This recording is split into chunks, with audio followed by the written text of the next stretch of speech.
সুপ্রিয় দর্শক, আপনাদের সবাইকে আমন্ত্রণ জানাচ্ছি নেক্সাস টেলিভিশনের নতুন আয়োজন কথা বলার একটি ঘন্টা চলমান এই অনুষ্ঠানের নাম। এবং আমি হাজির হয়েছি আপনাদের সামনে। আমাকে আপনারা চেনেন, আমার নাম আব্দুল নূর তুষার। আমার আসলে উপস্থাপনা করারই কথা ছিল, কিন্তু আমি বহু জায়গাতে আমার নিজের মতামত দেই নাগরিক হিসেবে, কিন্তু এই অনুষ্ঠানে আমার কোনো মতামত নেই। আমি শুধু প্রশ্ন করব এবং সেই প্রশ্নের উত্তর দেবেন আমাদের আমন্ত্রিত দুজন অতিথি। আমরা চেষ্টা করব এই অনুষ্ঠানের মধ্যে দিয়ে আপনাদের সঙ্গে যোগাযোগ স্থাপন করার। আপনারা চাইলেই নেক্সাস টেলিভিশনের ফেসবুক পেজে লাইক দিয়ে ফলো করে আমাদের এই অনুষ্ঠানের নিচে আপনাদের এই আলোচনা বিষয়ক কমেন্ট পোস্ট করতে পারবেন।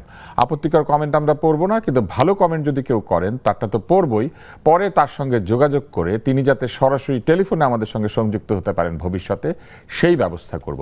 এই অনুষ্ঠানে আমরা চেষ্টা করব একটু অন্যরকম কিছু করার জন্য, কিন্তু কথাবার্তা তার অন্যরকম হবে না, কেননা সামনে আছে নির্বাচন। এবং আজকের অনুষ্ঠানে যে দুজন আলোচক তারা কথা বলবেন যে বিষয়টি নিয়ে, সেটি হচ্ছে নির্বাচন নিয়ে ভয় কেন, ভয় কেন নির্বাচন নিয়ে।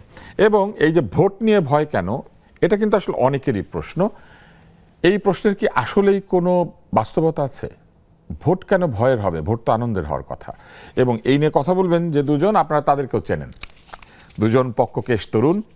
একজন হচ্ছেন অ্যাডভোকেট আবু হেনা রাজ্জাকি, তিনি রাজনৈতিক বিশ্লেষক এবং আইনজীবী। আরেকজন হচ্ছেন মাসুদ কামাল, জ্যেষ্ঠ সাংবাদিক, এবং তার সোশ্যাল মিডিয়াতে সরব উপস্থিতি আছে। উনি যে কেন এই অনুষ্ঠানে আসেন আমি সেটা জানি না, কারণ ওইখানে ওনাকে লাখ লাখ লোক দেখে। এবং আমাদের সঙ্গে আরও আমাদের প্রতিনিধিরা যুক্ত হবেন। আমাদের অনুষ্ঠানের সঙ্গে থাকুন, দেখতে থাকুন আজকের চলমান। চলুন তাহলে প্রশ্ন শুরু করা যাক। অ্যাডভোকেট রাজ্জাকি, আপনাকে দিয়ে শুরু করি। আপনি আমার খুব প্রিয়। আপনি এখানে এসে আমাকে বলেছেন যে এইটা কি কথা, ওই দিকে আমার বসার কথা ছিল, আমি কেন এই দিকে? এর কারণ হচ্ছে আমি আপনাকে প্রশ্ন করার সুযোগ চাই। প্রশ্নটা হচ্ছে যে এই যে ভোটের আগে আমরা শুনেছিলাম যে এটি হবে একটি ঐতিহাসিক নির্বাচন, এটি হবে একটা সেরা নির্বাচন আমাদের ইতিহাসের। এবং আমরা আরও শুনেছি যে সবাই নিঃশঙ্ক চিত্তে ভোট দিতে আসবেন। কিন্তু আমরা লক্ষ্য করছি যে অনেকেই আশঙ্কা প্রকাশ করছেন, ভোট কি হবে তো? এখনও সেই প্রশ্ন কেন থাকবে? দ্বিতীয় প্রশ্ন হচ্ছে, ভোট যদি হয় সেটা নিরাপদ হবে তো? তারপরে প্রশ্ন থাকছে, এই ভোটটা আসলে দুইটা ভোট, এই ভোটে কি কোনো পক্ষ হবে? কেউ কি ভোটকে প্রভাবিত করবে? এরকম নানান প্রশ্ন। এবং ভয় আসলে এক এক দলের, এক এক মতের লোকের এক এক রকম। আপনি একটু বলেন যে কেন ভোট নিয়ে এত শঙ্কা, কেন মানুষ ভাবছে যে ভোট আসলে ঠিক ঐতিহাসিক হবে না? ঐতিহাসিক তো বটেই, এখন কোন ফর্মে সেটা হলো বিষয়। আপনি নেগেটিভ ফর্মে না পজিটিভ ফর্মে, 100% শুদ্ধ ইলেকশন নাকি রক্তাক্ত ইলেকশন, এই জন্য আমি এটা যে কোনো ফর্মে এটা সবচেয়ে ভালো হইতে পারে। তার যদি উল্টাটা হয়, ওয়ার্স্ট ইলেকশন। এর কারণটা কি? কারণ শুরু কিন্তু রক্তপাতের মধ্যে দিয়ে হয়েছে। ওসমান হাদির মৃত্যু আমরা দেখেছি, এবং যেটা আসলে কোনোভাবেই গ্রহণযোগ্য না। গ্রহণযোগ্য তো না, কিন্তু প্রশ্ন হচ্ছে যে আমরা ওই কোন মৃত্যুই গ্রহণযোগ্য না, কিন্তু যেভাবে হয়েছে মৃত্যুটা। আমরা যদি 5ই আগস্টের পর থেকে আসতে থাকি এখন পর্যন্ত, 5ই আগস্ট ঘটনাটা স্বাভাবিক না, তারপর থেকে আমরা চলে আসলাম, এখন আমরা স্বাভাবিক এর মধ্যে নাই, মানে আমরা অস্বাভাবিক অবস্থায় আছি। হ্যাঁ, আমি আমার বিবেচনায় যেটা সেটা বলছি। এখানে আমি কোনো কারোর পক্ষ নিচ্ছি না, জাস্ট ইম্পার্শিয়াল কথা বলছি। আপনি ধরুন যে আমরা যদি ওই সরকার 5ই আগস্টে না চলে যেত, তাহলে আমার নির্বাচন কিন্তু 29 সালে হইতো। আমরা কেউ কেউ জেলেও থাকতাম। সেইটা আমি অ্যাড না করলাম, সেটা তো থাকতে পারতামই, এবং আয়নাঘরে তো আরও বড় হইতো, লম্বা সময় থাকতো, সেই বিতর্কে যাচ্ছি না আমি। বাট আলটিমেটলি আমি 26 ফেব্রুয়ারিতে নির্বাচনটা পেতাম না। এখনও নির্বাচন হবে কি হবে না সেই প্রশ্ন তো আছেই, কিন্তু ধরে নিলাম হবে, তাহলে আমি 26 নির্বাচন পেতাম না। এরপরে আমরা আরও অনেক ঘটনা ঘটছে, অনেক মানুষ বিদেশ ছিলেন, তারা বিদেশ থেকে ফেরত আসছেন। এও দেখেছি বিদেশে বসে চিবাইয়া কেউ টোটাল তারেক রহমানদের বিপক্ষে কথা বলতেন, তারাও এখন আমি সেই মিডিয়ায় দেখতেছি। আমি নাম বলবো না, কারণ নাম বললে একটা মানুষের জন্য সুন্দর হয় না।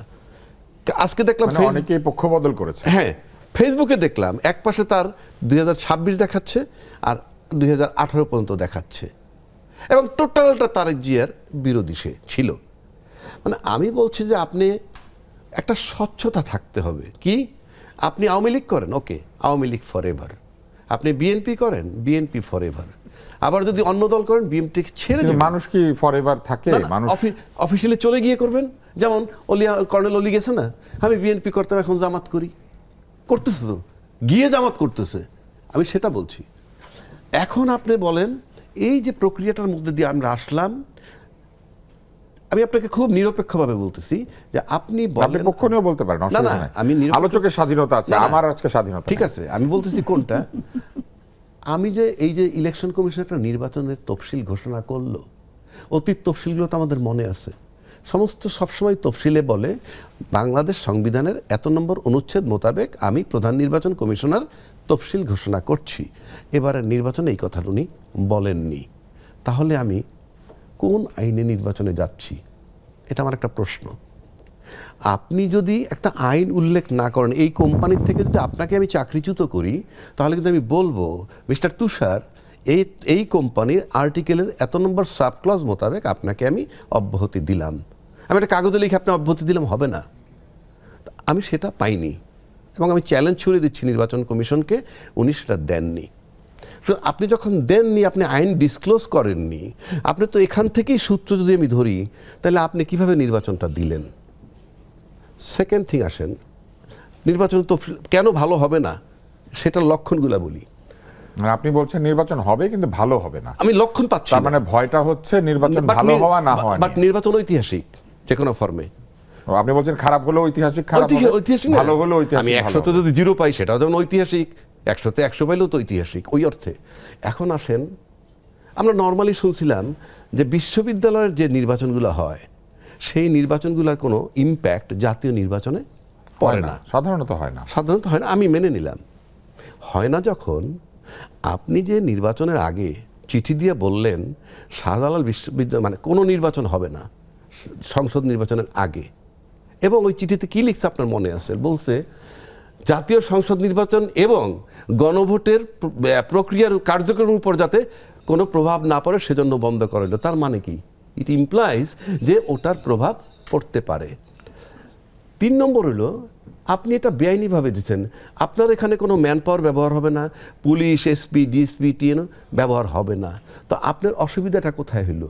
আপনি কার ইঙ্গিতে এই চিঠি ইস্যু করলেন যেটা আপনার কোনো রাইট নাই এবং নির্বাচনটা বন্ধ করলেন? আমি বলছি না নির্বাচনের ফলাফলে কি হইতো কি না হইতো, আপনি বন্ধ করলেন কেন? এটা একটা বেআইনি বিষয়। এরপরে আসেন নির্বাচনী তফসিল যাওয়ার পর যখন ফর্ম ফিল আপ করলো সকলে, আপনি নিজেও জানেন ঋণ খেলাপি কিছু লোক গেছে, আবার ডুয়েল সিটিজেনশিপের ঘর ভরে নাই সেটাও ওখানে গেছে। সেটা আপনি অ্যালাউ করলেন কিভাবে? তার মানে আপনি অনেকগুলো অনিয়ম বলেছেন, আমি আপনার কাছে আসবো। এই অনিয়ম নিয়ে যারা যাবেন তারা দেশটাকে নিয়মে নেবেন এবং সেই নির্বাচনটা নিয়মতান্ত্রিকভাবে হবে এবং পৃথিবীর সেরা নির্বাচন হবে। ইউনূস সরকার সাহেব কোত্থেকেই বক্তব্য রাখলেন আমার মাথায় মানে ধরে না। আপনার সংখ্যাটি আমরা বুঝতে পারছি যে আপনি বলছেন যে এই নির্বাচনটি নিয়ম অনুযায়ী হচ্ছে না বলে, বেআইন দিয়ে শুরু, হচ্ছে না বেআইনিভাবে বলে আপনি চলছে। বলতে চাচ্ছেন যে এখানে অনেক নিয়মের ব্যত্যয় ঘটবে এবং কিছু কিছু ব্যত্যয়ের কথা আপনি বলেছেন, এগুলি নিয়ে আমরা ফেরত আসবো। মাসুদ কামাল, আপনার কাছে আসে, আপনি কি আসলে একমত যে এই নিয়মের ব্যত্যয়ের কারণেই মানুষের ভয়, নাকি এর বাইরেও অন্য ভয় রয়েছে? এগুলি একটা ভয় আছে, এর বাইরেও অনেক ভয় আছে। যেমন ধরেন নির্বাচনে আসলে প্রতিদ্বন্দ্বী কয়জন বলেন তো? প্রধান পক্ষ কয়টা? প্রধান পক্ষ দুইটা জোট আসলে। আমি দেখি প্রধান পক্ষ 3টা। একটা হলো বিএনপি তারেক রহমানের নেতৃত্বে, আরেকটা হলো ডক্টর শফিকুর রহমানের নেতৃত্বে জামাতে ইসলাম, তার সঙ্গে তার জোট, আরেকটা হলো ডক্টর আলী রিয়াজের নেতৃত্বে অন্তর্বর্তীকালীন সরকার, তারাও একটা পক্ষ। না, তারা কিন্তু না সরকারের ভোট নেতৃত্বে দিয়ে- তো উনি নাই, না। উনি তো কমিশনের নেতৃত্বে, আমি বলি- তাও উপনেতা। ভাই উনি ডক্টর আলী রিয়াজের নেতৃত্বে পুরো গভর্নমেন্ট তার মেশিনারি দিয়ে নেমে গেছে না ভোটের পক্ষে, না ভোটকে বিদায় করার জন্য, হ্যাঁ ভোটের পক্ষে। এবং তাদের ভাবভঙ্গি দেখে মনে হচ্ছে সারা দেশের যে এটি হলো মূল নির্বাচন, এটা না হলে ওইটা হবে না, এটা না হলে দেশ আবার আগের জায়গায় ফেরত যাবে, এটা না হলে অমুক হবে তমুক হবে বলতে বলতে প্রত্যেকটা সরকারি অফিসে আপনি যাবেন দেখবেন বিশাল বিশাল আপনার কাগজের মধ্যে লেখা আছে দেশ বাঁচাতে হা ভোট দিন, অমুক করতে হা ভোট দিন, স্বৈরতন্ত্র খেদাতে হা ভোট দিন, যাতে ফিরে না সব হা ভোট দিন। আজকে আপনি দেখছেন, কালের কণ্ঠ পত্রিকা দেখেন, আজকে একজন নির্বাচন কমিশনার বলেছেন যে সরকারি কর্মকর্তা কর্মচারীরা যদি নির্বাচনে হা ভোটের পক্ষে অথবা না ভোটের পক্ষে কিছু বলে, এটা দণ্ডনীয় অপরাধ। হ্যাঁ, সেটাই আমরা জানি। এবং সেই দণ্ডের পরিমাণ উনি না, নির্বাচন কমিশন নিজে বলেছেন। আপনি আমাদের কথা একটু মূল্য আছে নাকি? না, আমরা এই বিশেষজ্ঞ আইনটা বলছে। জানি আর কি। কিন্তু যারা নির্বাচনটা পরিচালনা করতেছে উনি বলতেছেন এটা হলে পরে ন্যূনতম 1 বছরের কারাদণ্ড, তাহলে আর তো সর্বোচ্চ 5 বছরের তাহলে তো কারাদণ্ড। দেশের প্রায় অধিকাংশ লোক কারাদণ্ড। সব লোক সেই কারাদণ্ড হবে, কথাই তো বলতে, সব বেআইনি। সব লোকের কারাদণ্ড হবে তো। এবং তারও চেয়ে বড় কথা, এই কারাদণ্ডের বাইরে এই যে কাজটা করতে যত টাকা খরচ হয়েছে, আমার তো মনে হয় আলী রিয়াজ সাহেবকে এখনই আটকাইতে হবে। টাকাগুলি দিয়ে যাও। তুমি জনগণের যে পরিমাণ টাকা একটা ভুয়া একটা থিওরি দিয়া তুমি এটাকে ব্যয় করাইলা। সে বলে 47টা দেশে গণভোট এইভাবে হয়েছে। আরে ভাই 47 কেন, 547 যদি হয় ওটা তো আমার জন্য প্রযোজ্য না। আমার জন্য প্রযোজ্য আমার দেশের আরপিও কি বলে। অনেক দেশে তো মৃত্যুদণ্ড নাই, তো আমার দেশে তো মৃত্যুদণ্ড আছে। অনেক দেশে তো ব্লাসফেমি আইন নাই, আমার এখানে তো মত আপনি দিতে পারবেন। আমাদের দেশেও নাই, কিন্তু এটাকে অন্যভাবে প্রযুক্ত করা হয়। Pressure group. আপনি তো অনেক কিছু করতেছেন রে ভাই, তাহলে ওই দেশের উদাহরণ এনে চলবে না। এই দেশের আইন কি বলে এটা চলবে। উনি এই নর্মাল আইনই বুঝেন না, উনি গেছে সংবিধান পরিবর্তন করতে। বুঝেন আপনি ভাই, কই আছেন আপনি? গায়ের জোরে করতেছে। তো এখন নির্বাচনে সেও একটা পক্ষ, এই পক্ষ নিয়ে বড় ভয়ে আছি কি। আর আমি ইলেকশন কমিশনকে বলি যে কথাটা আপনি আজকে বললেন, এটা শুরুর দিন বললেন না কেন? আপনাদের তো একটা মেরুদণ্ড প্রদর্শন, আসলে মেরুদণ্ড একটা আছে, এটা একটু আগে দেখাতে চান্স পাইছিলেন, সেই চান্সটা হারালেন কেন? হতে পারে যে ওনারা ভেবেছেন দেখেন যা ভালো মনে করেন তারপরে তারা না, তাই তো বলা হয়েছে ফাইনালি। দেখেন যে ভালো মনে করেন না। হ্যাঁ, না হলে এখন যা খরচ হওয়ার হয়ে গিয়েছে। আচ্ছা, এইগুলো আপনারা আমাদের সর্বশক্তিমান পক্ষের কথা আরো বললেন। হবে। আর অন্য যে পক্ষ আছে, মনে করেন তারেক রহমান নিজেই বলেছেন উনি কিন্তু এখানে একটা ষড়যন্ত্র দেখছেন। হ্যাঁ, উনি বলেছেন নির্বাচন বানচালের ষড়যন্ত্র। যখন নাকি একটা বড় পক্ষ যখন ষড়যন্ত্র দেখেন, তখন তো আমাদের ভয় পাওয়ার ছাড়া কোনো উপায় আছে? যদি নির্বাচনে একটা ষড়যন্ত্র হয়, এবং উনি ওনার কর্মীদেরকে বলছেন যে তাহাজ্জুদের নামাজ পড়ে যে ওখানে বসে থাকবা, তার মানে কি? একদম প্রথমেই গিয়ে লাইনে দাঁড়াতে তার মানে বলেছেন। ষড়যন্ত্র আছে বলে যেটা বলছেন। সরকার এবং নির্বাচন কমিশন বলছে সকালে যাবা, আর উনি বলছেন তাহাজ্জুদের নামাজ পড়ে যাবা। তার মানে এই ফাঁকে মাঝখানে গ্যাপে কিছু একটা হইতে পারে বলে উনি আশঙ্কা করতেছেন, এবং ফল নিয়ে বাড়িতে ফিরবা। তা আশঙ্কা তো আছে রে ভাই, এবং এই আশঙ্কাটাই হলো ভয়। তার মানে আপনি দুটি আশঙ্কার কথা বলেছেন। একটি হচ্ছে যে সরকার একটি পক্ষ হয়ে গেছে, ফলে এইখানে এক ধরনের প্রভাবিত করা হচ্ছে ভোটারদেরকে। বিশেষ করে 2টা নির্বাচন আছে, তার মধ্যে সরকার আসলে এমন ভাব করছেন যে তারা একটাই নির্বাচন করছেন, বাকিগুলা রাজনৈতিক দল করছে, আর এটা সরকারের সাথে জনগণ। আর আরেকটা কথা বলেছেন যে বৃহৎ একটি দল তারা আশঙ্কা করেছে যে এক ধরনের কারচুপি বা প্রভাবিতকরণ হতে পারে, সেই কারণে একেবারে ভোর রাতেরও আগে বলেছেন যে রওনা দিতে। হ্যাঁ, মানে ফজরের নামাজ ওইখানেই পড়তে হবে, এরকম একটা ব্যাপার। কারণ তাহাজ্জুদের পরে তো একটা সময় থাকে ফজরের পড়ার জন্য, তার মানে ফজরের নামাজ ওইখানে গিয়ে তিনি পড়তে বলেছেন। তো এই যে একটি শঙ্কা, আপনি এই ব্যাপারে কি মনে করেন যে ভোটের বানচাল করার একটা ষড়যন্ত্রের আশঙ্কা করা হচ্ছে? নিরাপত্তাহীনতার অভিযোগ তো আছেই, কারণ আমাদের স্বরাষ্ট্র উপদেষ্টা বলেছেন অবৈধ অস্ত্র উদ্ধার না হলেও এগুলি ব্যবহার করা হবে না, যাতে না হয় সেরকম একটা কিছু ব্যবস্থা তিনি হয়তো নিয়ে ফেলেছেন।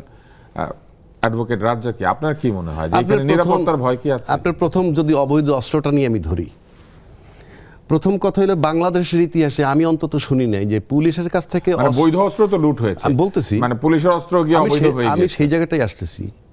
পুলিশের অস্ত্র লুট হওয়ার পর উদ্ধার হয় না, এই ঘটনা আমার জীবনে পয়লা শুনলাম।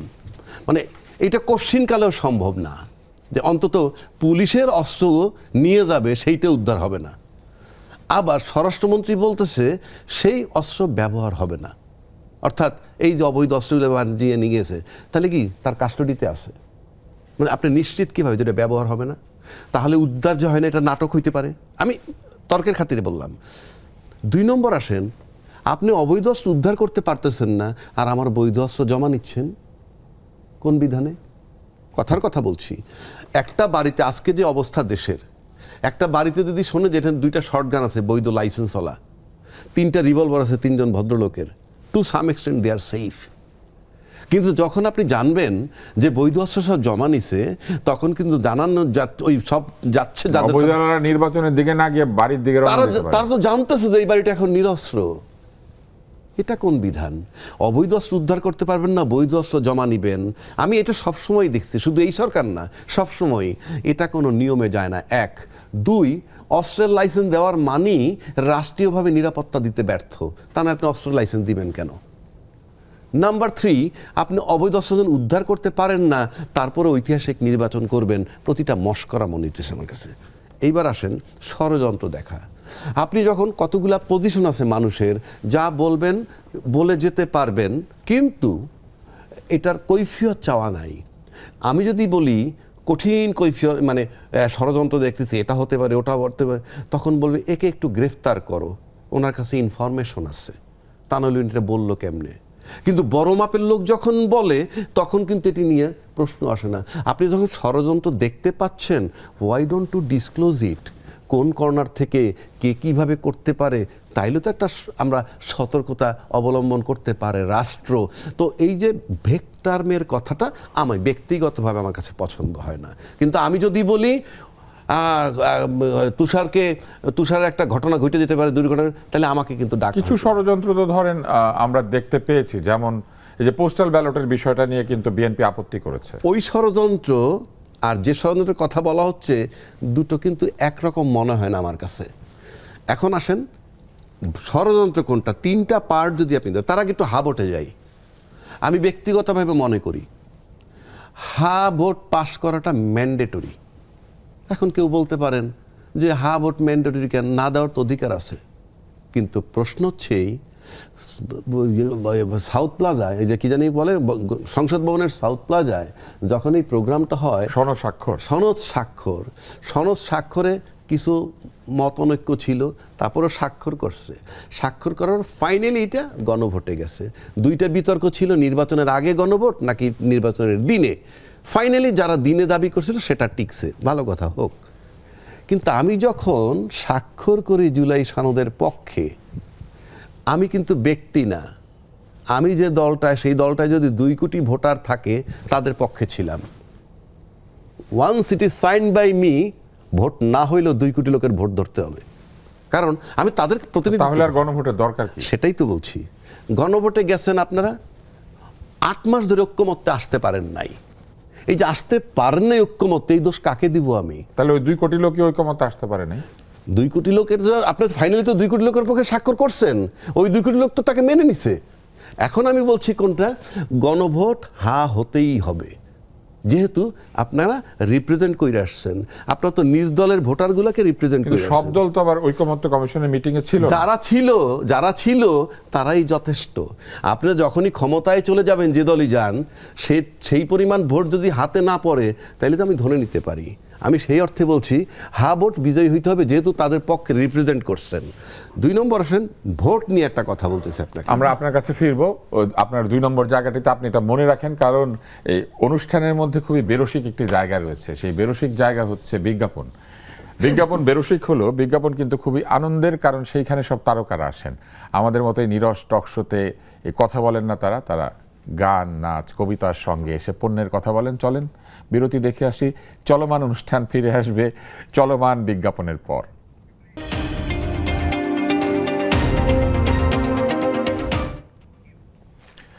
আমরা বিরতির আগে ছিলাম চলমান অনুষ্ঠানে, আবু হেনা রাজ্জাকির চলমান কথায়।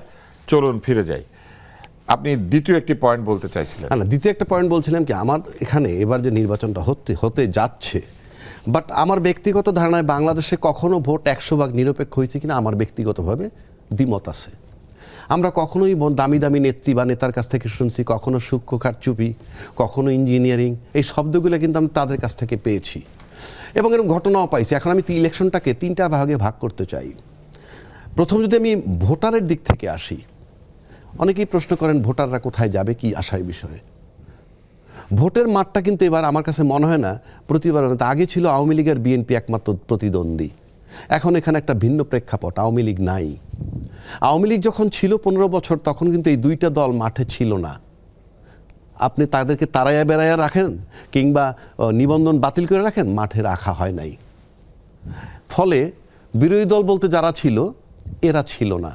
সুতরাং যে ভোটারগুলা ওই 15 বছরে তৈরি হয়েছে, তারা এক আওয়ামী লীগকে তাড়াইতে দেখছে এবং তাদের অ্যাকশন দেখছে। বাট বাকি দুইটা দলের অ্যাক্টিভিটিস তখন তারা দেখেনি। না, কিছু তো দেখেছে, তারা তারা বিদ্রোহ করেছে, তারা প্রতিবাদ সেটা করেছে, অন্য। তাদের লোকজন নির্যাতনের শিকার সেটা হয়েছে। ঠিক আছে, সেটা দেখেছে, নির্যাতনের শিকার হয়েছে, কিন্তু কাউন্টার কি, অ্যাকশন কি, সেটা বলছি। কিন্তু 5ই আগস্টের পর থেকেই যে 18 মাস, এই 18 মাস কিন্তু তাদের অ্যাক্টিভিটিস দেখছে। ভোটের নামে কি, কিভাবে কি করবে, ফেসিজমের পক্ষে কারা, বিপক্ষে কারা, জুলাই চেতনার পক্ষে কে, বিপক্ষে কে, এই সমস্ত ইস্যুগুলো চলমান। সেক্ষেত্রে নতুন যে 4 কোটি ভোটার হয়েছে, তারা কিন্তু এইগুলা জাজমেন্টে নিবে। এখন আপনি জুলাইয়ের পক্ষে আন্দোলন করছেন, মাসুদ কামাল করছে, আমিও করছি, ফর এক্সাম্পল। এই জন্যই তো নির্বাচন হচ্ছে, যে কোন পক্ষ আসলে আসবে। আমি সেটা বল, হ্যাঁ, আমরা সবাই আন্দোলন করছি, কিন্তু ভোটার তার বিবেচনায় নিবে তুষার করছে, রাজ্জাকি করছে না মাসুদ কামাল, এটা ভোটারের বিবেচনা। সুতরাং সেখানে এই ভোটারগুলো যদি দেখে যে যারা নির্বাচনের মাঠে আছে তাদের কোনো অ্যাকশন ফেসিজমের পক্ষে দেখা যায়, তাইলে তারা এই ভোটগুলো থেকে বঞ্চিত হতে পারে। সেক্ষেত্রে ভোট যদি 60%ও নিখুঁত হয়, হাড্ডাহাড্ডি লড়াই হওয়ার সম্ভাবনা আছে। এবং নাম্বার 1, নাম্বার 2, যদি নিখুঁত ভোট হয় 2/3 মেজরিটি কেউ পাবে না, এটা আমার কাছে মনে হচ্ছে। এইবার আসেন সেকেন্ড স্টেজ। কিন্তু 2/3 মেজরিটি পাওয়া না পাওয়ার সাথে তো এই ভোট ভালো হওয়ার মন্দ হওয়ার কোনো সম্পর্ক আমি ভালো মন্দ বলছিই না, ভোট ভালো হওয়ার লক্ষণটাই হলো হাড্ডাহাড্ডি লড়াই হবে। সেই কারণে বলছি 2/3 মেজরিটি আসবে না। এখন তাহলে একটা ভয় নাই যে ভোটে প্রতিদ্বন্দ্বিতা না হওয়ার ভয় নাই। ভোটে প্রতিদ্বন্দ্বিতা হবে এবং 2/3 মেজরিটি হবে না যদি আপনি এই নির্বাচনের নিখুঁত রাখতে পারেন, যতটুকুই রাখেন, 60%, 50%, 70%। আর দুইটা পার্ট বলে দিই সংক্ষেপে। আপনার কাছে আসি, আমরা মাসুদ দুইটা কামালের part কাছে যাই। important। আপনি মনে রাখেন এই আচ্ছা। দুইটা পার্ট। মাসুদ কামাল বিভিন্ন গণমাধ্যম সংবাদ করেছে, তার মধ্যে একটি সংবাদ কমন, সেটা হচ্ছে যে স্বাস্থ্যের যে বিভাগ সরকারের, তারা বলেছেন নির্বাচনকে ঘিরে হাসপাতাল এবং স্বাস্থ্যসেবাকে সর্বোচ্চ প্রস্তুত থাকতে হবে এবং মেডিকেল টিম গঠন, সার্বক্ষণিক জরুরি বিভাগ চালু। জরুরি বিভাগ এমনিতেই সার্বক্ষণিক এটা তো চালু থাকে। ভালো জিনিস। মানে ওইটা কখনো বন্ধ থাকে না, কিন্তু কেন এটা বলেছি জানি না। অ্যাম্বুলেন্স ব্যবস্থা রাখা, সবার কিন্তু অ্যাম্বুলেন্স নাই, কোথা থেকে রাখবে? ইভেন সরকারি হাসপাতালেও অ্যাম্বুলেন্স বসে থাকে, চাকা থাকে না। এরপর হচ্ছে চিকিৎসকদের উপস্থিতি নিশ্চয়ই থাকবে। শয্যা প্রস্তুত রাখা, শয্যা কী করে প্রস্তুত রাখবে? ধরেন কোনো হাসপাতালে আগে থেকে রোগী ভর্তি আছে। তারপরে হচ্ছে 24 ঘন্টা কন্ট্রোল রুম চালু রাখার কথাও বলা হয়েছে এবং এটা একটা স্বাস্থ্য অধিদপ্তরের শাখা থেকে নির্দেশনা দেওয়া হয়েছে। নির্দেশনার মধ্যে কিছু কিছু জায়গা আছে যেটা আসলে ডাক্তার হিসেবে আমি বুঝি, এটা নিয়ে হয়তো আমি আপনাদের সঙ্গে আলোচনা অংশ নেব। কিন্তু আপনি আমাকে বলেন যে ভোট কি একটা কোনো জঙ্গ, মানে এটা কি কোনো যুদ্ধ যে এইখানে এইরকম অবস্থা তৈরি হবে, সকল হাসপাতালে সিট খালি রাখতে হবে এবং সবাই জরুরি বিভাগ চালু করে দিবে, সবাই বসে থাকবে যে আসবে সব আহত নিহতরা? এইটা কি আসলে ঠিক একটা নির্দেশ, নাকি এইটা ভয় বাড়ালো? শুনেন, আমাদের প্রধান উপদেষ্টা বলেছেন না, ইতিহাসের শ্রেষ্ঠ নির্বাচন উনি উপহার দিবেন জাতিকে, উপহার দিবেন। কিন্তু এই কি নিয়ে কি বিবেচনা শ্রেষ্ঠ, এই বিবেচনার একটা অনুষঙ্গ এটা হলো যে ওই এমন একটা নির্বাচন আমরা করেছি যে নির্বাচনে সব কিছু প্রস্তুত ছিল, ডাক্তার প্রস্তুত ছিল, সিরিঞ্জ প্রস্তুত ছিল, ট্যাবলেট প্রস্তুত ছিল, হ্যাঁ, পানীয় প্রস্তুত ছিল, গেলেই খাওয়াই দিবে। ভাই এটা কি যুদ্ধ না কি রে ভাই? নির্বাচন কি যুদ্ধ, জঙ্গ? এটা কি জঙ্গ? এটা কি বুঝে না তো। মানে নির্বাচন সম্পর্কে অভিজ্ঞতা না থাকলে একজন ডাক্তার টকশো করবে, একজন ডাক্তার জরুরি বিভাগে থাকবে না। এটা ভালো বলছেন। এখন এটা মনে করেন আপনার নির্বাচন হবে, হয় আমি মানি যে যখন ফল টল হবে, দু একজন লোক হয়তো অজ্ঞান হয়ে যাইতে পারেন ফল দেখে নিয়ে, এটা সে তো নির্বাচনের পরে। মানে সকাল থেকে এগুলি কেন প্রস্তুত রাখতে হবে? এটা তো নর্মালি থাকবে। আমাদের এখানে হাসপাতাল, ডাক্তার, এই সময় কি আর সবাই ঘুমাবে? ঘুমাবে না তো, তারাও তো ভোট দিবে, এটা তো নর্মালিই থাকবে। এখানে মানে এগুলো হলো কি জানেন, মানে অনভিজ্ঞতা থাকলে যেটা হয়, অনভিজ্ঞতা আছে এক নম্বর। আর দ্বিতীয় কথা হলো একটা কিছু ক্রিয়েট করতে চায়। মানে আমাদের উনি তো মোটামুটি, আমি বলি তাকে স্বপ্ন ফেরি করে বেড়ান আর কি, স্বপ্ন দেখার মানুষকে, কথার ফেরি অলয় মাঝে মাঝে বলি। দেখেন আপনি কত কথা যে বলে, মিষ্টি মিষ্টি কথা শুনতে খুব ভালো লাগে। বলে নাই রোহিঙ্গাদেরকে আগামী ঈদ আপনারা বাড়িতে করবেন, এখন কেউ করতে পারবে? সাথে ঈদের নামাজ পড়ার কথা ছিল, হ্যাঁ, জাতিসংঘের মহাসচিবের আসার কথা ছিল। এবং এটা যে ওটা যখন বইলে আসছে, যখন ওখানে বইলে আসছে যে আগামী ঈদ সবাই আপনারা বাড়িতে করবেন, বইলে আসার পরের দিন, মানে ওখান থেকে বেরোনোর সঙ্গে সঙ্গে উনি এটা ভুলে গেছে। ওনার তো কোনো দায় দায়িত্ব নাই, মানে উনি বলা শেষ। উনি কি এই জন্য একটা কোনো পদক্ষেপ নিছে? রোহিঙ্গা বিষয়ক একটা হাই ভোল্টেজ নাকি একজন লোককে নিয়ে আসছে, যে হাই সিকিউরিটি নাকি একজনকে নিয়ে আসছে, উনি কি করছেন না ভাই এই কয়দিন এই 1.5 বছরে উনি কি করেছেন বলেন? কথা বেসামরিক বিমান চলাচলের নিরাপত্তা রক্ষার জন্য উনি একটা কমিটিতে যুক্ত হয়েছেন। উনি ওটার এই বিমানের বোর্ডে উনি মেম্বার হয়েছে। এত এটা একটা নিরাপত্তা তো। তো এই তো ঘটনা, বুঝলেন? তো এখন এদের কথা কি বলবেন আপনি? মানে এমন একটা নির্বাচন করতেছে, যে নির্বাচনে যারা আয়োজন করতেছে মানে আপনার এই গভর্নমেন্ট, তাদের কোনো অভিজ্ঞতা নাই। যারা পরিচালনা করতেছে নির্বাচনটা, ইলেকশন কমিশন, এই ইলেকশন কমিশন যাদের নিয়ে গঠিত, যে কয়জন মানে সিইসি এবং অন্যান্য কমিশন, এদেরও কোনো অভিজ্ঞতা নেই। এবং তারা ইতিহাসে শ্রেষ্ঠ নির্বাচন উপহার দিবে বলে ঘোষণা দিয়ে দিয়েছে। হয় কি ওই ঘোষণা দেওয়াতে তো কোনো পয়সা লাগে না, পয়সাও লাগে না, কোনো এদের কোনো জবাবদিহিতাও নাই। না, পয়সা লাগে তো নির্বাচন আয়োজন করতে, যে পয়সা না, তারই তো ওটা অংশ বলতে- ঘোষণা। ওটা বলতে পয়সা লাগে না। ও, বলতে পয়সা। ওই যে শ্রেষ্ঠ নির্বাচন উপহার দিব, কোনো পয়সা লাগে নাই। আগামী ঈদে রোহিঙ্গাদের বলা হয়েছে ওখানে যে ঈদ করবেন, কোনো পয়সা লাগে না, কিন্তু কোনো রাহা খরচ তাকে দিতে হয় নাই, বলে আসে পড়ছে। এটা বলেও পয়সা রয়েছে, ইলেকশন হয়ে যাবে, বিশ্বের শ্রেষ্ঠ ইলেকশন হবে। তো এইগুলি ভাই বলার জন্য বলে, মানে যদি কোনো দায়িত্ব না থাকে, যদি একটা ইলেকটেড গভর্নমেন্ট হইতো, জনগণ তো থাবাতে ধরতো, এই মেয়ে এটা বললা যে এটা মিলাই দাও, কিন্তু এদের তো কোনো দায়িত্ব নাই। ডক্টর ইউনূসের কোনো দায়িত্ব নাই, ইলেকশন কমিশনের কোনো দায়িত্ব, কারো কাছে কোনো জবাব দিতে নাই, ডক্টর আলী রিয়াজের কোনো জবাব দিতে নাই। যা ইচ্ছা বললাম, বললে চলে গেলাম, মিললো, না মিললে ধরে নেবেন, এটা আপনাদের নিয়তি। মাসুদ কামাল আমাদের সঙ্গে টাঙ্গাইল থেকে নাহার চাকলাদার যুক্ত হয়েছেন। আমরা একটু নাহার চাকলাদারের কাছে জানতে চেষ্টা করব। আজকে আমরা কথা বলছি ভোট নিয়ে ভয় কেন। আপনি তো মাঠে আছেন, আপনি বলবেন যে টাঙ্গাইলের জনগণ কি ভোট নিয়ে কোনো শঙ্কা প্রকাশ করছে, অথবা ভোটকে ঘিরে আনন্দ উত্তেজনার কি অবস্থা? আমরা শুনেছিলাম যে অত্যন্ত আনন্দময় ভোটের উৎসব হবে। তো আপনি কি দেখছেন আসলে মাঠে? নাহার চাকলাদার। ধন্যবাদ আপনাকে। জি, শুনতে পাচ্ছেন? আপনাকে হ্যাঁ, আমরা ধন্যবাদ। আপনাকে শুনতে পাচ্ছি। ভয়, ভোট নিয়ে আনন্দ যতখানি, তার চেয়ে অনেক বেশি ভয় এবং শঙ্কাটা কিরকম, যে হ্যাঁ না ভোটটা তারা কিন্তু আসলে বোঝে না, যে হ্যাঁ না ভোট দিয়ে কি হচ্ছে। সংস্কার বলতে কিন্তু সাধারণ জনগণ কিছু বোঝে না, সংস্কার কাকে বলে। সুতরাং তারা কনফিউজড, হ্যাঁ ভোট দেবে না ভোট দেবে। এখানে প্রার্থীর ব্যাপার আছে, যে প্রার্থী ধানের শীষ মানেই তারা ভাবছে যে এটা বোধহয় সরকার দল। ওইদিকে এখানে বিক্ষিপ্ত কিছু ঘটনা ঘটছে। জামাত যে বলছে যে আমরা ভেস্তে চাবি দিচ্ছি, এ নিয়ে বেশ কিছু মারধরও হচ্ছে।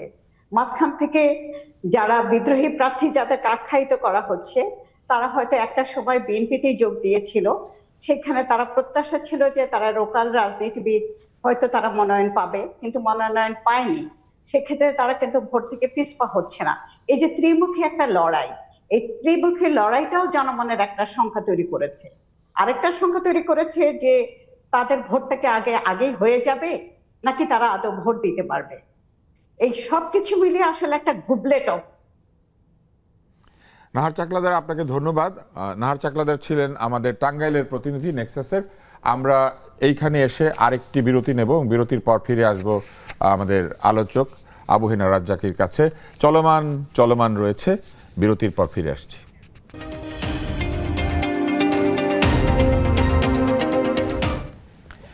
ফিরে এলাম নেক্সাস টেলিভিশনের নতুন আয়োজন চলমানে।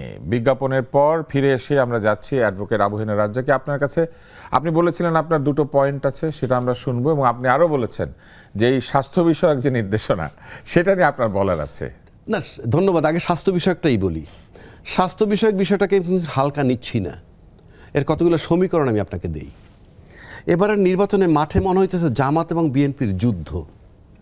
আমি ভোট কালেক্টিং বক্তব্য দেখছি না, বক্তব্যটা হলো আক্রমণ করা, যার সাথে দীর্ঘকাল একটা দলের প্রতিষ্ঠাতা থেকে শুরু করে এ পর্যন্ত যে পর্যায়গুলো আসছে, তার সাথে নিবিড় সম্পর্ক যে দলটার, এই দলটার সাথে নিবিড় সম্পর্ক নিয়ে কিন্তু স্বাধীনতার পক্ষের শক্তি যে আওয়ামী লীগ, তার সাথেও কিন্তু 2001-এ জোট করে তাকে পরাজিত করছিল। অর্থাৎ স্বাধীনতার পক্ষের শক্তিকে, আজকে যে স্বাধীনতার পক্ষের শক্তি, তারা সেদিন স্বাধীনতার বিপক্ষের শক্তির সাথে একত্র হয়ে, মানে আপনি যেটা বলতে চাইছেন যে একটি দল পক্ষের শক্তি দুই জায়গাতেই ছিল, তারা দুইবারই গিয়ে সেখানে যোগ দিয়েছে বিভিন্ন দিকে। হ্যাঁ, তো সেখান থেকে এসে যখন আপনি চট করে ইউটার্ন নিচ্ছেন, একদম ইউটার্ন। এই যে আমরা তিনজনের লাইফ স্টাইল আছে, আমরা একসাথে চলাফেরা করি, হঠাৎ করে তুষার যদি ইউটার্ন নিয়ে নেয় আমাদের মধ্য থেকে, তাহলে কিন্তু একটা ফিকশন হতে পারে যে উনি হঠাৎ করে। এখন ইউটার্ন করে লাভ হয়েছে কি? ইউটার্ন করে আপনার লাভ হয়েছে কি? আপনি হয়তো উদীচির সাপোর্ট পাচ্ছেন, ছায়ানটের সাপোর্ট পাচ্ছেন, স্টার পত্রিকা ঘুরে আসছে আপনার দিক, ডেইলি স্টার, অথবা প্রথম আলো ঘুরে আসছে, কিংবা মতিউর রহমানের মানব জমিন ঘুরে আসছে। এটা আসতে পারে আপনার কাছে। এরা কিন্তু গত 17 বছর আপনার নিন্দা করছে, চট করে ঘুরে আসলো, অ্যান্ড ইউ আর হ্যাপি। এই ইউটার্নের ফলে আপনার যে পরিবারটা, বিএনপির এত বড় পরিবারটা, তারা সবাই কিভাবে নিচ্ছে। এখন পুরনো মিত্র যদি ইউটার্ন নিয়ে শত্রু হয়ে যায়, তাহলে পুরনো শত্রু আপনি যাকে বলছেন তারা ইউটার্ন নিয়ে মিত্র হবে না? আমি ব্যাখ্যায় যাচ্ছি না, আমি তো বলছি ইউটার্ন যদি আপনি হঠাৎ করে নেন, তাহলে আপনার পরিবার আপনাকে কিভাবে নিচ্ছে। তাতে হয়তো 5টা ভোট আপনার বাড়তে পারে, কিন্তু আর যে 40টা ছুটে যাচ্ছে না, ইউ নেভার নো, কারণ আপনি পরিবারের মধ্যে সেটা জাজ করেন নাই। আমি ষড়যন্ত্রের দিক থেকে আসছি। তারপরে আসেন আওয়ামী লীগ। আওয়ামী লীগ কিন্তু মাত্র 18 মাসের মাথায় চুপচাপ বইসা নাই। আব্দুল মোমেন বলতেছে আমরা বিদেশে বসে কিন্তু কাজ করছি, আমাদের এত বড় এত সংখ্যকের বাদ দিয়ে নির্বাচন করলে সেই নির্বাচনটার পরিস্থিতি ভালো না। আরেকটা মন্তব্য আপনাকে স্মরণ করে দিই, উনি তো ম্যান্ডেলায়ন করতে বলেছিলেন, মানে ম্যান্ডেলা হতে বলেছিলেন লোকজন। উনি আসলে কার পক্ষে কাজ করছেন? দক্ষিণ আফ্রিকার নেতাকে ঠিক আছে উনি অনুসরণ করতে বলেছিলেন। আমার বক্তব্য ম্যান্ডেলায়ন, অর্থাৎ ম্যান্ডেলায়ন করা মানে তো হচ্ছে যে ম্যান্ডেলা এসে সবাইকে হাতে হাত ধরে মিলিয়ে দিয়েছিলেন। ঠিক আছে, উনি যেটা বলতেছে, উনি চাচ্ছেন যে ইনক্লুসিভ নির্বাচনের পক্ষে কথাটা বলতেছেন, এবং তার মানে কি তারা বসে নাই। আমি ওই যে হাসপাতালের সাথে মিলাচ্ছি। তারপর যদি আসেন ইউটার্ন বললাম, তারপরে জামাত বিএনপির লড়াই বললাম, আওয়ামী লীগের ইনক্লুসিভ নির্বাচনের কথা বললাম, আবার আমাদের তারেক রহমান সাহেব ষড়যন্ত্র দেখতে পাচ্ছেন। এবং সর্বশেষ যদি আসি বিদ্রোহী প্রার্থীও কিন্তু এলাকায় একটা ফ্যাক্টর, কারণ আপনাকে আমি নমিনেশন দিছি এবং আপনি আমার দলের না, কিন্তু ভোট দিতে বলতেছি, ওই জায়গাটা আমি আপনাকে অকুপাই করতে। এই সব এরকম কোনো ফ্যাক্টর কি উল্টা দিকেও নাই? মানে জামাত এনসিপি সব দিকে থাকতে পারে সবার। তাহলে তারাও তো ঘুরে গিয়েছেন, আগের মিত্রকে ছেড়ে দিয়ে নতুন মিত্র নিয়েছেন। তাহলে কি হবে? যে পরিস্থিতিটা হতে পারে তাতে হাসপাতালে আপনার কাছে স্বাস্থ্য বিষয়ক বিষয়ে পরে আসি আমরা একটু। মাসুদ কামাল, আপনার কাছে আসি। বাংলাদেশে 18 কোটি লোকের মধ্যে 15 বছর এবং তার চেয়ে বেশি বয়সের স্বাক্ষর জ্ঞান সম্পন্ন মানুষ হচ্ছে 61%। 15 বছর থেকে ধরলে কিন্তু একটা বিরাট অংশ বাদ যাবে যদি 18-তে যায় আবার। কিন্তু এর মধ্যে যারা স্বাক্ষর ভোটার, অর্থাৎ 18-র উপরে যারা, তাদের মধ্যে সবাই তো এই সংস্কার বুঝে না, এবং হ্যাঁ না ভোট দিতে পারলেও তারা ঠিক কি করে সিদ্ধান্ত নেবে এটা নিয়ে কিন্তু একটা সন্দেহ আছে। এবং ব্যুরো অফ স্ট্যাটিস্টিক্স বলেছেন যে বাংলাদেশে প্রায় 40% মানুষ স্বাক্ষর না। এখন এই যে 40% ভোটার স্বাক্ষর নন, তারা এই জটিল গণভোটের বিষয়ে কি করে বুঝবে? 40% না, আমার জানা মতে আমি বলি আপনাকে, সরকারি হিসাবে এদেশে 72% মানুষ স্বাক্ষর জ্ঞান আছে, মানে তারা নিজের নামটা সিগনেচার করতে পারে, আর কিছু না। কিন্তু আমি যদি 72%টাও ধরি সরকারি হিসাবটা, তারপরেও 28% লোক লিখতে এবং পড়তে জানে না। এবং যারা জানে না তাদের জন্য এটা হলো একটা কৌতুক, এটা জাস্ট একটা কৌতুক। একটা কাগজ ধরাই দিয়েছেন, তুমি হা অথবা না দাও, যে কথাগুলি বলা হয়। মানে যেহেতু 40% লোক বুঝেই না কিছু, একেবারে পড়তেই পারে না, তাদের কাছে লিফলেট গিয়ে যারা 18-র মধ্যে, আচ্ছা 15-র উপরে, আপনি ধরেন 18-র উপরে, তাহলে আরো একটু কিছু কম হতে পারে। এখন কথা হলো কি আমি বলি বেশি হতে পারে আর কি। 15 থেকে যদি 40% ধরেন, 15 থেকে 18 এরা তো স্কুলে গিয়েছে প্রায় সকলে, কিন্তু 18-র উপরে গেলে পরে কিছু বেড়ে যেতে পারে এটা ভোটার। এখন অনেকে বলেন যে, যেটা নাকি রাজ্জাকি ভাই বললেন, যে পলিটিক্যাল পার্টিগুলি একটা দায়িত্ব আছে, পলিটিক্যাল পার্টিগুলো তার যারা সমর্থক আছে তারা তাদের মতো করে করবে, যেহেতু সবাই সিগনেচার করেছে, অতএব তাদের সমর্থকরা সবাই ভোট দিবে হাতে। তো এটাও ঠিক না, এটাও ঠিক না। কেন আমি বলি, বিএনপি যারা করে সবাইকে বিএনপি যারা একদম যারা কর্মী তারা না মানলো এটা, কিন্তু যারা বিএনপির সমর্থক তারা তো এটা মানতে বাধ্য না। তারা কি হুবহু, তারা কি এটা কি ম্যান্ডেটরি যে বিএনপি সমর্থন করি, অতএব ওরা যেটা বলবো হুবহু আমাকে তাই করতে হবে? গণভোটের ব্যাপারে কিন্তু নাগরিক যে কোনো সিদ্ধান্ত নিতে পারে, গণভোটের সাথে তার দলের ক্ষমতা যাওয়া না যাওয়ার কোনো সম্পর্ক নাই। তার হচ্ছে বড় কথা যে বিএনপি, সত্যি কথা বলি, বিএনপির মানে মুখে একটা বলে, বিএনপির মনে আরেকটা আছে ভাই। বিএনপির মনের কথা হলো তারা এই গণভোট মানে হা ভোট জিতুক, এটা বিএনপি চায় না। এখন আপনি বলবেন যে কেন জানো, তুমি কেমনি বুঝলা, তুমি তো বিএনপি করো না। হ্যাঁ আমি করি না, বাট ওদের কাজকাম দেখে বুঝি। কাজকাম থেকে বুঝি কীভাবে? দেখেন এই গণভোট যখন শুরু হয়েছে, যে দিক থেকে সংস্কারের কর্মকাণ্ড চলে, বিএনপি তো নিজস্ব একটা 31 দফা আছে, তারা কি ওই 31 দফার কার্যক্রম বন্ধ রাখছিল একদিনের জন্য? রাখে নাই তো রে ভাই। এখনো বন্ধ রাখে নাই। এইবারে নির্বাচনে তাদের ম্যান্ডেট তারা জনগণের কাছে চাবে 31 দফার ভিত্তিতে। এইখানে আপনি আপনার কথাগুলো একটু মনে রাখবেন। আমরা এর মধ্যে যুক্ত হতে পেরেছি রংপুরে। রংপুর একটি গুরুত্বপূর্ণ জায়গা, কারণ আমরা রংপুরে দেখেছি যে জাতীয় পার্টি অনেক আসন পায়। তো আমরা রংপুরে যাব এবং আমরা নাটোরেও যাব। আমরা প্রথমে যাচ্ছি রংপুর থেকে যুক্ত আছেন নূর মোহাম্মদ, তিনি আমাদের নেক্সাস প্রতিনিধি সেইখানে। আপনি একটু বলবেন যে দুটি বৃহৎ জোটের যে আসন বিন্যাস, সেই বিন্যাসে আমরা অতীতেও দেখেছি যে জাতীয় পার্টি রংপুরে সাধারণত ভালো করে। এখন আপনি কি অবস্থা দেখতে পাচ্ছেন রংপুরে, এবং ভোট নিয়ে কি তাদের মধ্যে কোনো শঙ্কা আছে, ভোটারদের মধ্যে কোনো ভয় আছে, কিংবা এটাও কি তারা ভাবছে যে পুরনো যে অবস্থা ছিল নির্বাচনে সেটা খানিকটা বদলে যেতে পারে? অর্থাৎ এবার কি তারা তরুণ প্রার্থী নির্বাচন করতে পারেন, কেননা ওই জায়গাতে এনসিপির প্রার্থী আছে?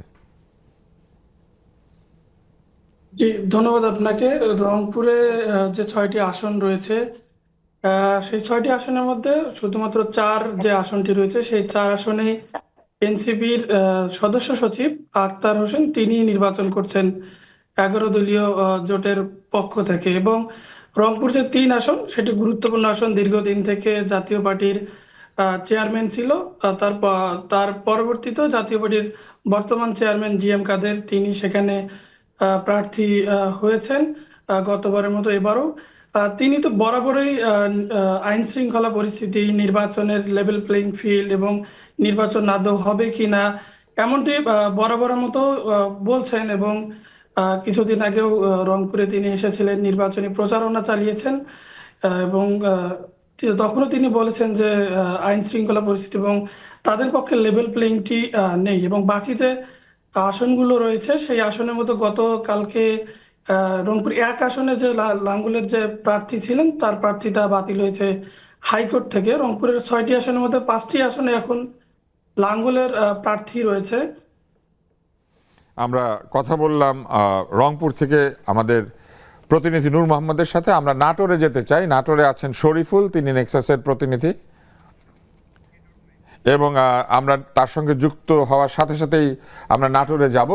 আমরা তার ফাঁকে কথা বলি আবারও মাসুদ কামাল আপনার সঙ্গে। আপনি কথা বলছিলেন যে 31 দফা থেকে বিএনপি তো সরে নাই, তারা 31 দফার পক্ষে প্রচারণা চালাচ্ছে, এবং তাদের কিন্তু যথেষ্ট আপত্তি ছিল যে 10 বছরের মেয়াদ, 2 বারের বেশি পারবে না, এবং তাদের মূলনীতি বিষয়েও কিছু আপত্তি ছিল, যে ধর্মীয় স্বাধীনতা এবং সাম্য এরকম তো নয়, তাদের তো নির্দিষ্ট মূলনীতি আছে এই দলের তৈরি করা। আমি ওই জায়গাটাই বলছি যে বিএনপি কখনোই এই পুরো সময়ের মধ্যে 31 দফা নিয়ে তাদের রাজনৈতিক কর্মকাণ্ড একদিনের জন্য থামায় নাই।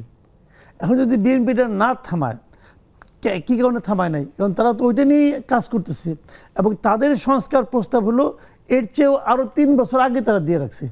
তাদের সংস্কার প্রস্তাবে তারা নিজেরা গবেষণা করেছে, তাদের যারা শরিক রাজনৈতিক দলগুলো তাদের সঙ্গে বসেছে, এবং তারা পলিটিক্যালি যে রাজনৈতিক প্রস্তাবটা নিয়ে আসছে 31 দফা, তারা সেইটাকে বাদ রেখে কতিপয় ভাড়াটে বুদ্ধিজীবী, কতিপয় NGO এদের প্রণীত সংস্কার প্রস্তাব এবং একজন রাষ্ট্রবিজ্ঞানী দ্বারা প্রণীত একটা সংবিধানের প্রস্তাব তারা গ্রহণ করবে, এটা ভাই আমার সাধারণ বুদ্ধিতে মনে হয় না। ওনার মূল পড়াশোনা তো রাষ্ট্রবিজ্ঞানে না, উনি যদিও রাষ্ট্রবিজ্ঞানী, জার্নালিজমের ভাই। তাহলে উনি রাষ্ট্রবিজ্ঞান সম্পর্কে অনেক কিছু জানেন। গেছে, উনি সব জানতা।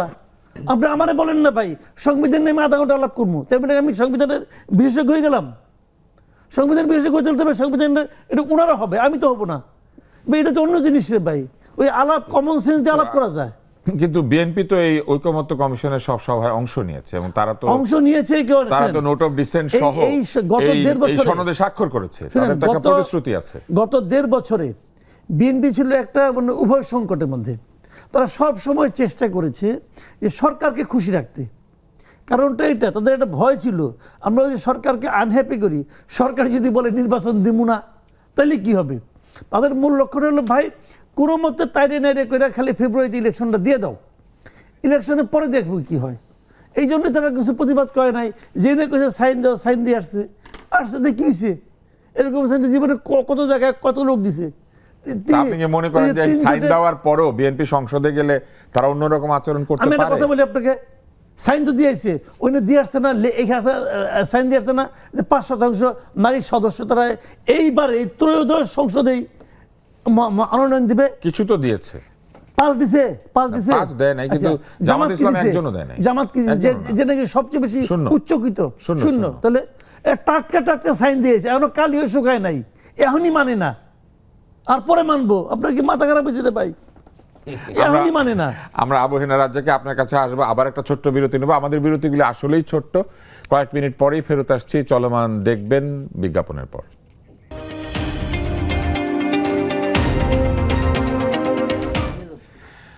আমরা সবাই ফিরে এলাম নেক্সাস টেলিভিশনের নতুন আয়োজন চলমান দেখার জন্য, এবং আমাদের সঙ্গে দুজন অতিথি আছেন। বিরতির আগে ছিলাম মাসুদ কামাল সাহেবের কাছে, আমরা এখন চলে যাচ্ছি অ্যাডভোকেট আবু হেনা রাজ্জাকি। আপনি বলছিলেন যে আপনার এই যে স্বাস্থ্য বিষয়ক একটা নির্দেশনা, সেটা নিয়ে দু একটা কথা না, আছে। স্বাস্থ্য যেটা বললাম যে আমরা কনস্পিরেসির গন্ধ পাচ্ছি, আওয়ামী লীগ নির্বাচন বানচালের ষড়যন্ত্র করতেছে। আবার আমাদের, যেমন আমি ব্যক্তিগতভাবে যদি একটা জিনিস বলি, ওই হাসনাত আবদুল্লাহরা, গংরা, তারা বলছিল আওয়ামী লীগরে ব্যান্ড করতে, ব্যান্ড হয় নাই, কার্যক্রম বন্ধ আছে। তাহলে আমার বক্তব্য হইল যে 25 ব্যান্ড হলেও তো কার্যক্রম বন্ধই থাকতো। না, আমি কথা সেটা বলছি না। দলটাকে ব্যান্ড রেখে দল থাকবে খোলা, অথচ নির্বাচন করতে পারবে না, বিষয়টা আমার কাছে একটু প্রশ্নবোধক। আপনি যদি ব্যান্ডই করে দিতেন, মনে করেন আমি ব্যান্ডের পক্ষে, ফর এক্সাম্পল, আপনি ব্যান্ডই করে দেন, আপনি 25% বা 30% লোকের রিপ্রেজেন্ট করে এরকম একটা দলকে বাইরে রেখে নির্বাচন, ইনক্লুসিভ নির্বাচন না করলে এটা জটিল হতে হবে। এই কারণে হাসপাতালের সাথে একটা সম্পর্ক আমি খুঁজে পাই।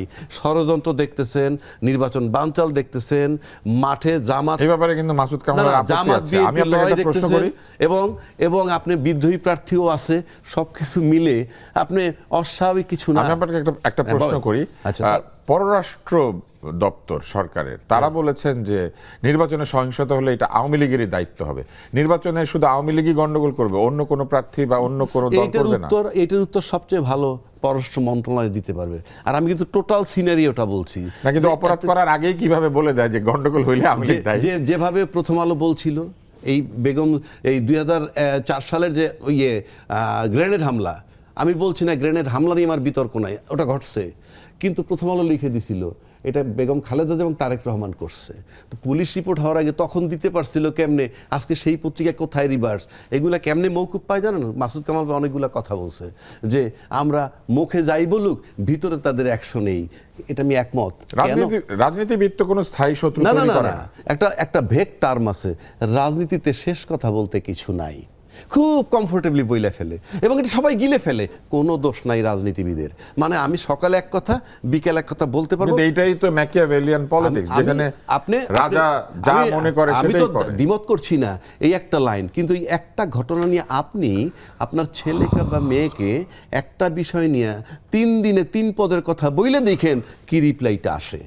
অথচ রাজনীতির মাঠে সহজ সরল লোক 70% 80% শিক্ষা মান নাই, লেখাপড়া নুন আনতে পান্তা ফুরায়, এদেরকে মডেল বানায় ভোটটা নিতেছেন, শেষ কথা বলতে কিছু নাই বইলে, এটাকে প্রতারণা বলে। এই যে 18 ইয়ার্সের একটা কথা আসলো, আপনি বলেন তো আপনার 18 বছরের বাচ্চাটা, মেয়ে বা ছেলে, সে কি ভোট দিবে, কাকে ভোট দিবে, কিভাবে প্রার্থী চুজ করে? আমরা তো তারা ভোটার বানাই দিয়েছি। তাকে নিয়ে যান কলেজে, আপনি নিয়ে আসেন বাসায়, সে নাকি দিবে ভোট, সেই ভোটে আপনি এমপি হবেন, সেই ভোটে সে মন্ত্রী হবে, পার্লামেন্ট চলবে। আরে ভাই, একটা বয়স তৈরি করেন না, যে ভয়টা কেউ বলেন বিদেশে আছে, আরে বিদেশে তো 18 বছর বয়স হইলে গেট লস্ট, তুমি তোমার মতো চলে যাও। কিন্তু আমরা তো এটাও শুনেছিলাম, আমাদের প্রধান উপদেষ্টা বলেছিলেন ভোটের বয়স 17 বছর করে প্রধান দেওয়া যেতে উপদেষ্টা পারে। আমি টানতেছি না, কেন টানতে জানেন? ওনার কোনো দায় দায়িত্বই নাই, উনি 12 তারিখ চলে যাবে, আমার বলে লাভ কি? আমি বলছি আমরা কি করলাম 53 বছর? এই যে সংস্কারের কথাটা আসলো, ঐক্যমতের কথাটা আসলো, 8 মাস লেফট রাইট করলেন কেন? 8 মাস ইউনূস সরকারকে বাদ দেন, তার কোনো দায় দায়িত্ব নাই। আমরা রাজনৈতিক দলগুলো তো ঐক্যমতে আসতে পারতাম, আমার কি গণভোট আমরা লাগতো? মাসুদ কামাল আপনার কাছে আসি, আমরা তো পারি নাই, আপনার কাছে আসি। এই ব্যর্থতা রাজনীতিবিদদের। আমরা ডেইলি স্টারের প্রসঙ্গ যেহেতু এসেছে, সেখানে বলা হয়েছে যে পর্যবেক্ষকদের সংখ্যা 2008 সালের পর এই নির্বাচনেই সবচেয়ে বেশি, এবং তৃণমূল স্তরের নাগরিক গোষ্ঠী থেকে শুরু করে অভিজ্ঞ আন্তর্জাতিক মিশন পর্যন্ত অসংখ্য পর্যবেক্ষকের উপস্থিতি গণতান্ত্রিক পরিবর্তন নিয়ে দেশের মানুষ এবং বৈশ্বিক আগ্রহেরই প্রতিফলন। কিন্তু আমরা আবার এইটাও লক্ষ্য করলাম যে ওয়াশিংটন পোস্ট একটি প্রতিবেদন করেছে, যেখানে আগ্রহের আরেকটি নমুনা দেখা গিয়েছে। দায়িত্বশীল কর্মকর্তা তাদের রাজনৈতিক অবস্থান কি হবে ইলেকশন এবং ইলেকশনের পরে সেইটা বলছেন। এখন এই যে এইখানে নাকি 55,454 জন পর্যবেক্ষক থাকবেন, এদের মধ্যে 500 জন থাকবেন বিদেশি পর্যবেক্ষক। তো 2008 সালের পর নাকি এটাই সবচেয়ে বৃহৎ উপস্থিতি। আপনার কি মনে হয় এত বৃহৎ পর্যবেক্ষক কেন লাগছে? একটা ঐতিহাসিক নির্বাচন এত পাহারা দেওয়ার কি দরকার আছে? নাকি পাহারাই এই নির্বাচনকে এগুলি কিছু না, এগুলি ঐতিহাসিক করবে? হরে আর ধরে এই যে বানাইছে। বিদেশিরা যে আমাদেরকে নিয়ে অনেক মাথা ঘামাচ্ছেন, শুনেন, এগুলি হরে ধরে পর্যবেক্ষক বানাইছে, এগুলি যদি কোয়ালিটি পর্যবেক্ষক খুব একটা পাবেন না। আর তবে তারা আসুক, খারাপ না, পর্যবেক্ষক থাকা ভালো। আর আরেকটা কারণ হলো কি, এই যে কথাটা নাকি আমি যে মাথা নাড়লাম তখন, যেটা আর কি, এই নির্বাচনে কোনো মারামারি, কোনো রক্তক্ষয় খুব বেশি একটা হবে না। হবে না এই কারণে, মানে মারামারির ভয়টা ছিল যদি আওয়ামী লীগ করতো, আওয়ামী লীগ করবে না। আওয়ামী লীগ এই কারণে করবে না, আওয়ামী লীগ সবসময় চায়, যেহেতু আওয়ামী লীগ নির্বাচনে নাই, আওয়ামী লীগ নির্বাচনটাকে প্রতিরোধ করতে চাইবে না। আওয়ামী লীগের প্ল্যান হলো যে ভাই যেই আসুক, একটা পলিটিক্যাল গভর্নমেন্ট আসুক, এবং তারা এটাও মনে করে একটা পলিটিক্যাল গভর্নমেন্ট আসলে তাদের অবস্থা আগের চেয়ে ভালো হবে, ইউনূসের বিদায় হোক, এটাই ওনারা চায়। এবং এইটা ঠিক সেই আছে। বিচারে আওয়ামী লীগ এই গভর্নমেন্ট এই ইলেকশনের মধ্যে কোনো ঝামেলা কিন্তু করবে এই না। সরকার তো বলেছে আওয়ামী লীগ ঝামেলা করবে, ওটা বলছে আগাম বলে রাখলো একটা। তাহলে এটা কে হলো গিয়ে করবে? তাদের এটা হলো কি অক্ষমের অজুহাত, মানে তাদের কোনো ক্ষমতাই নাই আসলে। দেখেন না, আপনার স্বরাষ্ট্র উপদেষ্টা সে কি বলে, অস্ত্র উদ্ধার হয় নাই, আমি গ্যারান্টি দিয়ে বলতে পারি তারা এইগুলি এখানে ব্যবহার করবে না। সে গ্যারান্টি কেমন দেয়? এইগুলি কোনো কথা, আপনি এদের কথা ধরে নেন ভাই। এই সরকারের মতো এত দায়িত্বহীন, মানে এত নন সিরিয়াস টাইপের গভর্নমেন্ট আমি জীবনে দেখি নাই। এরা জানেও না কি বলতে হবে, কিভাবে বলতে হবে। কাজে ওরা বলতেছে বলুক, কিচ্ছু হবে না, এই নির্বাচন শান্তিপূর্ণ হবে। কারণ নির্বাচনে যারা অংশ নিচ্ছে, বিএনপি এবং জামাত, দুইটা দলই মনে করতেছে ভোট তাদের পক্ষে আসবে, এবং এটার জন্য তারা চেষ্টা করবে ম্যাক্সিমাম ভোটে আনার জন্য। উত্তেজনা থাকলেও ওইটা মারামারির পর্যায়ে যাবে এবং ভয়ঙ্কর অবস্থা হবে, যেখানে হাসপাতাল ঠিকঠাক রাখতে হবে। এটা ভাই আমার কাছে মনে হয় না এটা এরকম কোনো বাস্তবতা দেশে এখন আছে। শেষ কোনো মন্তব্য আছে আবহিনা রাজ্জাকে আপনার? না না, শেষ মন্তব্য বলতে আপনি ব্যক্তিগতভাবে যদি আপনি আমাকে বলেন, তাহলে আমি নির্বাচনটার পথটা, নির্বাচন 12 তারিখ হোক, সেটা আমরা চাই। কিন্তু আমার এখনও একটাই প্রশ্ন, মাসুদ কামাল ভাই বলল যে আওয়ামী লীগ চায় নির্বাচিত সরকারের কাছে ক্ষমতাটা আসুক। আমার কাছে সেটা মনে হয় না। আমার কাছে মনে হয় যে নির্বাচনের চেয়ে গুরুত্বপূর্ণ হলো removal of Yunus is much more important than নির্বাচন ইলেকশন। হলে তো উনি এমনিতেই চলে আমি সেটাই বলছি, নির্বাচন হইলে উনি এমনি চলতে যেতে বাধ্য। আর যদি পরিস্থিতি ঘোলাটে হয়, এমন বেসামাল হয়, তাহলে হয়তো উনি চলে যাবেন। এখন নির্বাচন চায় কারা? যারা মোটামুটি নিশ্চিত আছে যে নির্বাচন হইলে পরই আমরা ক্ষমতায় যাব। সুতরাং তারা নির্বাচনটা চায় যে কোনোভাবে। এক, সবাই তো চাইছে, নির্বাচনে যারা অংশ নিয়েছে সবাই তো চাইছে। নির্বাচনে যার বিজয়টা নিশ্চিত মনে করে তার একটা গুরুত্ব বেশি। আর পতিত সরকার ভাববে নির্বাচিত সরকার একটা আইসা যদি আমার জায়গাটা নিয়ে ফেলে, অর্থাৎ যেভাবে আমি 15 বছর ছিলাম, এই জায়গাটা যদি কেউ অকুপাই করে ফেলে, তাহলে আমি হয়তো জীবনের তরে বিদায় হয়ে যেতে পারি। সুতরাং আশা করি তিনি এদিকে খেয়াল রাখবেন যাতে এমন কোনো সরকার আসতে না পারে নিশ্চিত 5 বছর থাকে, কিংবা ইউনূসের রিমুভাল ইম্পর্টেন্ট, ইলেকশন ইম্পর্টেন্ট নয়। মাসুদ কামাল, আপনার শেষ একটা মন্তব্য। শুনেন, এটা যে আশঙ্কাটা করলেন না, যে যদি 5 বছর থেকে যায়, এই ভয়টা আওয়ামী লীগ পাবে কিনা, আমার মনে হয় না। আমার মনে হয় না এই কারণে, আওয়ামী লীগের ধারণা হলো, হিসাবটা হলো গিয়া যে বিএনপি এবং জামাত দুজনের মধ্যে যেই হারুক, সে খুব ভালো বিরোধী দল হবে, এটা হলো আমার ধারণা, এবং শক্তিশালী বিরোধী দল হবে। এবং আমি এই আশঙ্কাও করি, যে দলই ক্ষমতায় আসুক, তারা 3 বছরের বেশি থাকতে পারবে না, এটা আমার আশঙ্কা। এবং সেটার কারণ হলো, যারা বিরোধী দল হবে তারা ওই সরকারকে নামানোর জন্যই আওয়ামী লীগের সাহায্য নেবে। তার মানে আপনি বলতে চাচ্ছেন, একসময় ওবায়দুল কাদের বলেছিলেন যে তলে তলে সব ঠিক হয়ে গিয়েছে। তলে তলে অনেক কিছু, তা আপনি কি বলতে চাইছেন সবাই তলে তলে সব ঠিক করছে? তলে তলে অনেক কিছু হয়ে যাবে, দেখেন। আমরা জানি না তলে তলে কি হচ্ছে, কিন্তু আমরা ওপরে যা দেখি সেটা নিয়ে কথা বলি এবং অন্য বিষয়গুলি আমরা জানার চেষ্টা করি আলোচকদের কাছ থেকে। আজকে নেক্সাস টেলিভিশনের নতুন আয়োজন চলমানের প্রথম পর্ব আপনারা দেখলেন। আশা করছি অনুষ্ঠান আপনাদের ভালো লেগেছে। ভালো না লাগলে আমরা অবশ্যই অনুষ্ঠানের কিছু সংস্কার করব, এবং সংস্কার করতে করতে আমরা সামনের দিকে এগিয়ে যাব। তবে এই সংস্কার আমরা কোনোভাবেই গণভোটে দেব না। যদি আপনারা ভোট দিতে চান, ফেসবুকে এসে আপনারা আমাদের সঙ্গে কিছু কমেন্ট করতে পারেন। খারাপ মন্তব্য করলে আমরা অবশ্যই সেটাকে ধরে নেব যে এটি আপনারা ভালো অনুষ্ঠানের দরজা বন্ধ করে দিচ্ছেন, এবং যদি আপনারা ভালো ভালো কথা বলেন, বুঝবো যে আপনারা ভালো অনুষ্ঠানের দরজা খুলে দিচ্ছেন।